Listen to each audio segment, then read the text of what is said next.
প্রবাসী জীবনটা এরকম, তার জীবনের ইম্পর্টেন্ট সময়টা সে প্রবাসী কাটাতে হবে।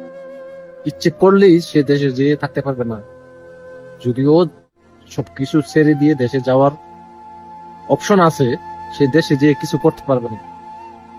যদিও দেশে যেয়ে কিছু করার চেষ্টা করে, মনে করেন আমি প্রবাসী জীবন ছেড়ে দিলাম, দেশে গিয়ে একটা বিজনেস করলাম বা ব্যবসা প্রতিষ্ঠান ওপেন করলাম,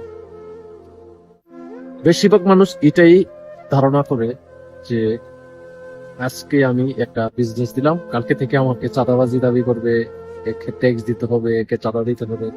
হয়তোবা চাঁদার সম্মুখীন না হলাম, বাকিটা 100% যে 2-4 লক্ষ টাকা বা 10 লক্ষ টাকা প্রবাসে এসে সঞ্চয় করলাম, ওই টাকাটা দিয়ে ব্যবসা করে 6 মাস না যেতেই ওই ব্যবসার লাল বাতি জ্বলে যায় বেশিরভাগ মানুষের। যদি আপনাদের জীবনে এরকম ঘটে, একটা কমেন্ট করে জানাবেন। ওই 2-4-10 লক্ষ টাকা আর খুঁজে পাওয়া যায় না 6 মাসে। মানে বাকি দিতে দিতে ওদেরকে, কিছু রাজনৈতিক আছে, কিছু আছে যে বেকার, তারা কাজই মানুষের কাছে এইভাবে বাকি খাওয়া। একটা সময় বাকি লিখতে লিখতে মনে করেন খাতা ভরে যাচ্ছে, একটা সময় উধাও হয়ে যায়। এই সম্মুখীনটা আমি হয়েছি, আমি নিজে হয়েছি। বাকি যে বাংলাদেশের কালচারটাই যেন এরকম, হয়তো আমার নিজের দেশ, আমি বলতে বাধ্য হচ্ছি।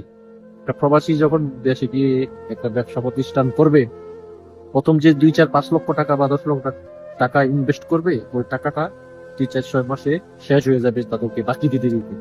আর যদি চান্দার অপশন থাকে, তাহলে তার লাইফ শেষ। তখন তাকে আবার 5 লক্ষ টাকা বা আরো ডাবল টাকা ইনভেস্ট করতে হয়। এইভাবে টিকে থাকতে হয়। একটা সময় কেউ বা সাকসেস, বা কেউ, বেশিরভাগ মানুষই তার লাইফ শেষ। আর প্রবাসী থাকা টাকাগুলো জিরো হয়ে যায়। শুধু বাংলাদেশের এই অসচেতন নাগরিক, উচ্ছৃঙ্খল নাগরিক যারা বাকি খায়, মানুষকে ঠকায়, তাদের কারণে প্রবাসীরা না দেশে গিয়ে দোকান দিতে পারে, না ব্যবসা করতে পারে। ইচ্ছে করে যে দেশে গিয়ে থাকি, কিন্তু মনে কষ্টে পাথর জমিয়ে প্রবাসী পড়ে থাকে, যে বাংলাদেশে এই ব্যবসা সম্ভব না। কারণ এসব চাঁদাবাজ, বাকি খুর, এইসব কালচার থাকে। আমরা প্রবাসে থাকি, কেউ দিয়ে বাকি খাই না। কেন? আমার কাছে 10 টাকা আছে, আমি 1 টাকা খাবো, আমি কেন ওনার কাছ থেকে 50 টাকা বাকি নেবো?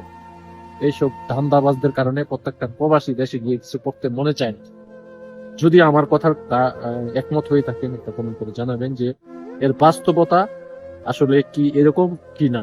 কারণ আমি এর সম্মুখীন হয়ে প্রবাসী আসছি, আমারও ব্যবসা ছিল, সবকিছু শেষ করে দিয়ে এখানে আসছি। এখন দীর্ঘ 8 বছর পর যে এর পরিস্থিতি কি আসলে ভালো হয়েছে না আগের মতো ছিল, বা আগের থেকেও খারাপ হয়েছে, আমি জানি না। একটা কমেন্ট করে জানাবেন। আমরা প্রবাসীরা কি কি করব?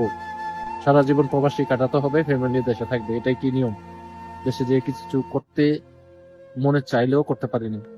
ওই যে বাকি বাকি দিতে দিতে তাদেরকে আমার জীবনের সবকিছু বিলিয়ে দিতে হবে। কেন বাকি এই সিস্টেমটা? বাংলাদেশের মানুষ এই এই কালচারটা কেন বলে না যে আমি কেন বাকি খাবো?